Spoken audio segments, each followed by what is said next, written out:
This confirms our correct analysis that nothing has been given to the people of Kenya on a silver platter. That anything that the Kenyan masses have won because of the popular struggle. They have won because they have stood up against the arrogance of the powers that be. We remember the colonial era when the Kenyan people, under the leadership of Field Marshal Dedan Kimathi, took arms and resisted the white minority rule. They were defeated. We remember clearly the fight against dictator Moi and the coming of multipartyism. Again, Kenyans came to the streets. Some of them were murdered, some of them were disappeared. But today, we celebrate the democracy and the open space we have today because of the bravery, the brave Kenyan people that always stand up to reject, the corrupt leadership of the country. So the President William Samoei Ruto, in his own kleptomaniac situations, cannot go on the national media and say that he has actually accepted the will of the Kenyan people. The Kenyan people have forced you to accept. And that is why we are saying that the rejection of the Finance Bill 2024 is not just the end, but the beginning of a new struggle to overthrow the corrupt government in power. The most important issue is the legal environment that we are dealing with. That when the state is threatened, now President William Samoei Ruto is ruling us, but he does not have the popular support of the Kenyan people. President Ruto does not have people. President Ruto, everybody hates him. Nobody wants him. So the only way President Ruto can rule us is through organized violence. And that is organized violence by the Kenya police force, the organized violence by the military. That is what is making the president to actually call himself the president. But the power that was given to him by the majority of the Kenyan people has already been taken back. So he is a naked king.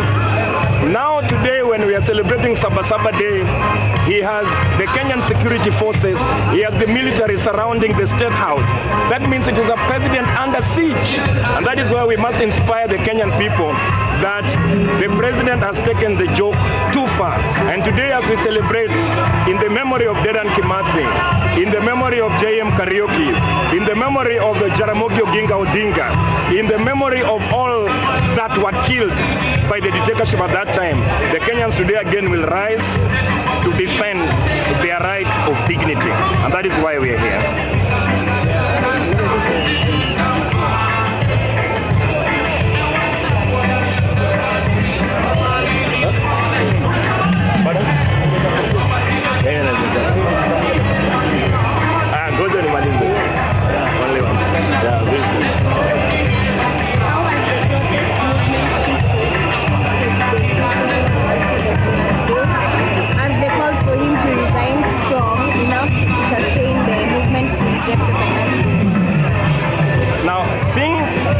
President Ruto was forced to reject the finance bill, the IMF self-imposed bill. He has gotten into what we call an offensive and a demobilization exercise. He has worked hard to adopt the social media influencers. He has raged upon the NGO and the civil societies. He has appeared on several television to peddle lies. The only thing that we have achieved is that the arrogance has gone, but the lies continues. That is where we are today. Now, these protests were not just about the IMF imposed bill.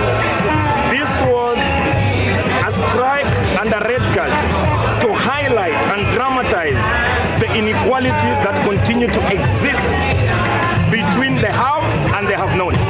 This war was inspired during the lies that William Samoei Ruto actually started. He's the one who declared the real truth of the issue, that the two tribes that exist in Kenya are those people who continue to live a life of opulence and swing in billions of money against the backs of the poor Kenyan people that try to work to find their own dignity. This is the truth of the day today. So the call today is that we are not saying that the finance bill is enough.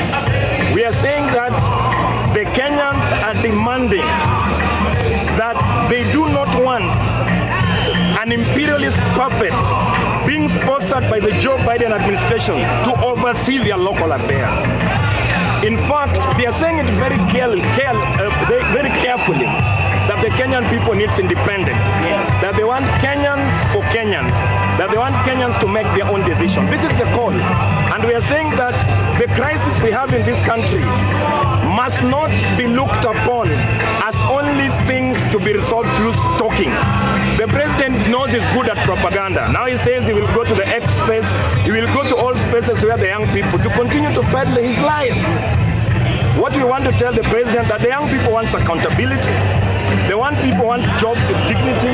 The young people want health care. The young people want to be able to feed their families.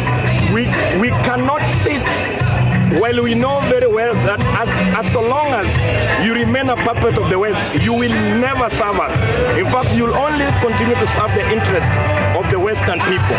So today we declare the intensification, and for us we call for not just mobilization, but to widen consultative processes that have taken place in the streets, reconsolidate the streets, and we are able to see ways to actually navigate against the monopoly of the state violence. Because now you have abducted us, you have martyred our comrades, and you continue to speak as if nothing has happened. Now, the logic on the streets is that we do not need leaders. That is true because the leaders that the Kenyan people have actually entrusted to represent them in parliament, religious leaders, and you, William Samoei Ruto, you have auctioned the Kenyan people. So to that extent, we are saying if we cannot get leaders that represent the interests of the Kenyan people, then indeed we are leaderless.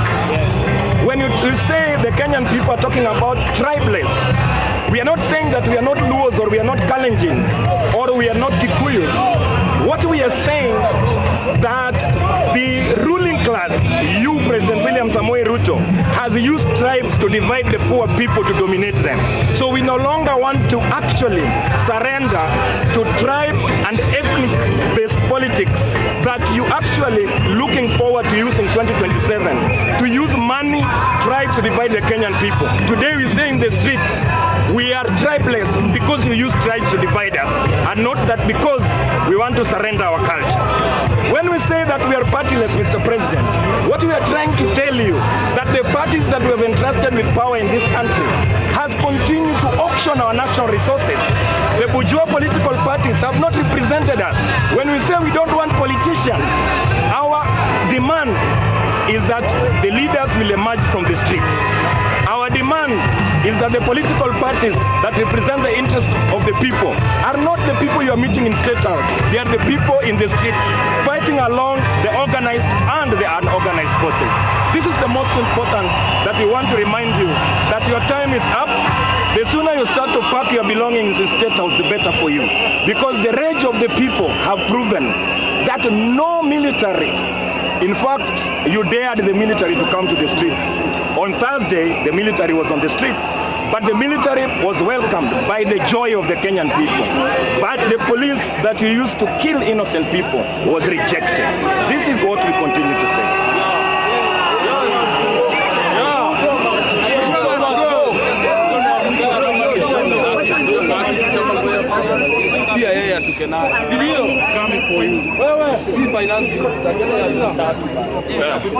It's also important to recognize the importance of the Kenyan protests in the African and the global stage. The fight against IMF did not start today. The fight against IMF actually started in 1990s when there was structural adjustment, issues that we had. What did IMF and World Bank do to the Kenyan people today? The first thing the IMF did was to make sure that the Kenyan people live a second-hand life. In fact, everything in our country is second-hand. Our ideas are second-hand. The clothes we put on are second-hand. The vehicles in the streets are second-hand. What it basically means that the IMF, through their local lackeys and the dogs of the West, have actually de-industrialized our processes. They have made sure that the Kikomi was closed.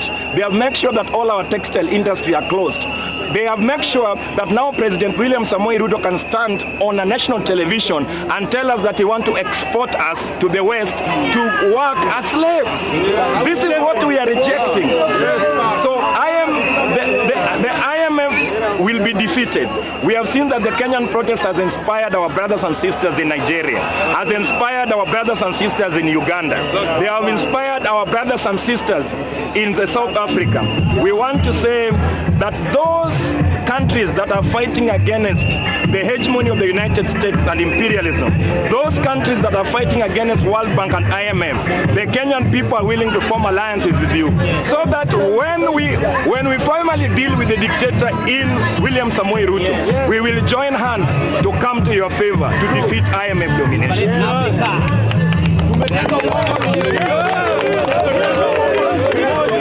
Tumetenga uongo bilioni moja.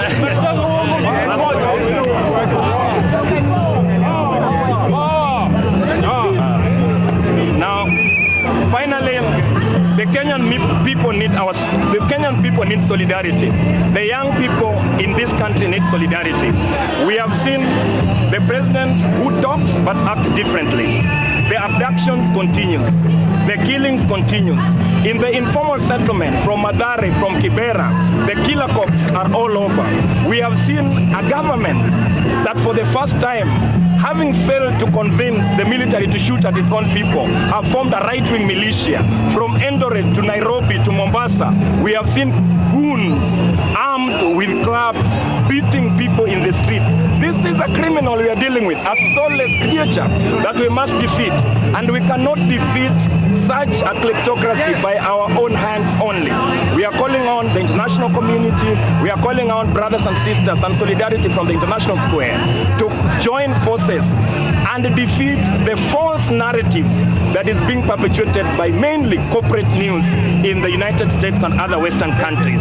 To come and say that, for example, Ruto is a listening president. We debunk that. We realize that his minions like Duale, for example, appeared on the national TV talking about that the people who are in the streets are the people who are jealous about Ruto's presidency. These people are just, they are fucked up. They cannot understand that the young people in the streets are in the streets because even if they remain at home, they will die. They don't have food, so they better die with the police than die at home. They are married, they are waking up in the morning, they cannot give their wives dignity, they cannot pay children for the school. So it's better to get out in the streets and continue to fight.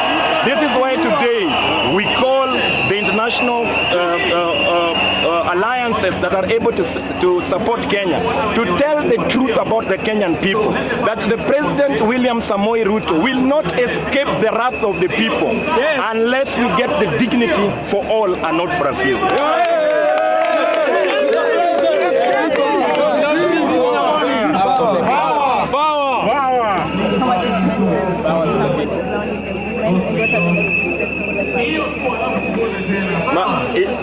First of all, it's important to say that the organized forces and the unorganized forces that were in the streets, that means we have people that have been demonstrating, but the demonstrating in the streets have been rather small. But the tactic of President Ruto's administration was to open negotiations with the opposition for them to surrender and leave the masses of the Kenya with nothing. This is why the people rose to the street. In the essence, we have social justice centers, we have the Communist Party of Kenya, we have the Revolutionary Socialist League. They have been fighting, but for the first time, the main opposition leader has been quiet because they probably expect that the President William Samoei Ruto will drop some, when they're eating on the table, probably something will drop for the opposition leader. So what we are saying is that our objective from the party and from the organized forces is that we want to open a dialogue on all the progressives who are in the streets and organized, now not a spontaneous one, but an organized with an intention to overthrow the president of this country, because that is what we want to do, to make sure that we return the dignity to the Kenyan population.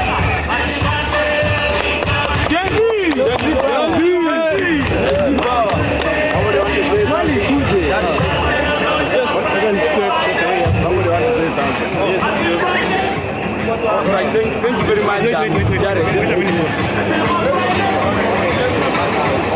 you very much, Jared. My friend has talked. We want to change Kenya, and we started it today.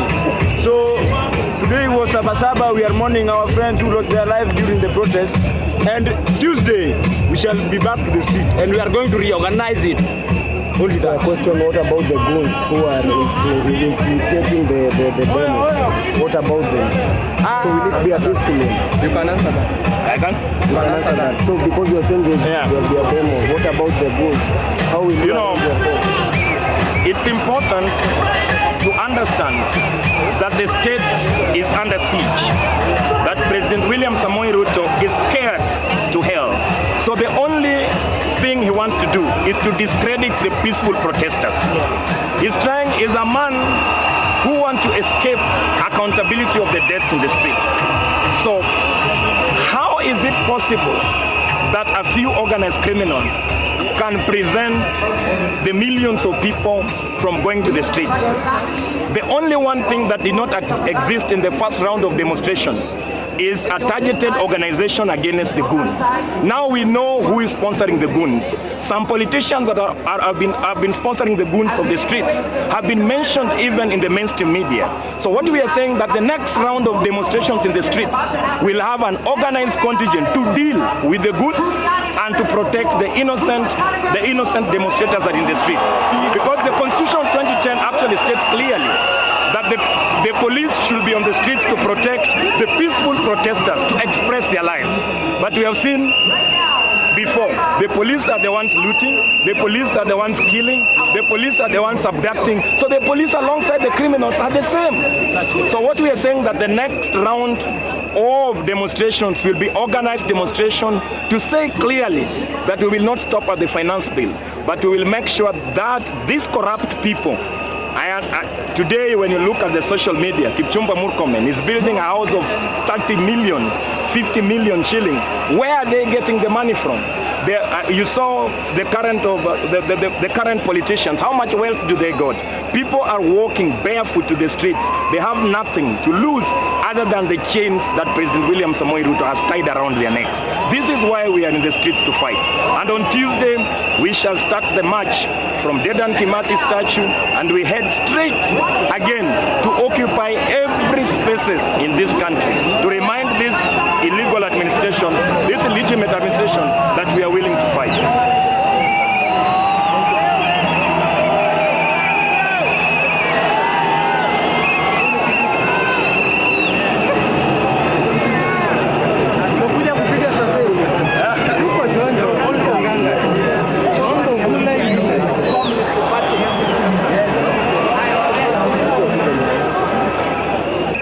Frame wa constitution by 2022 election nilikuwa among ya election vote. Picha yangu nililaliwa, Ruto alilalia, aka-exchange, akatumia. Mimi nilikuwa the system. Now watoto wamekufa wengi na ni failure ya bill. Na failure ya bill imebidi ni lazima, kama amefail inabidi lazima ashuke, apatia anipe space as a transition agreement international. So inabidi ni lazima asaidie Wakenya, maanake Wakenya wengi wanaumia. Wakenya wengi wanaumia na hawana namna mwenye anaweza sema, ila yeye ashuke chini kujua kwamba Mungu anaangalia, na ni watu wengi bado wanaumia, bado hawajapatikana, wengi sana. Ni hayo tu kwa machache.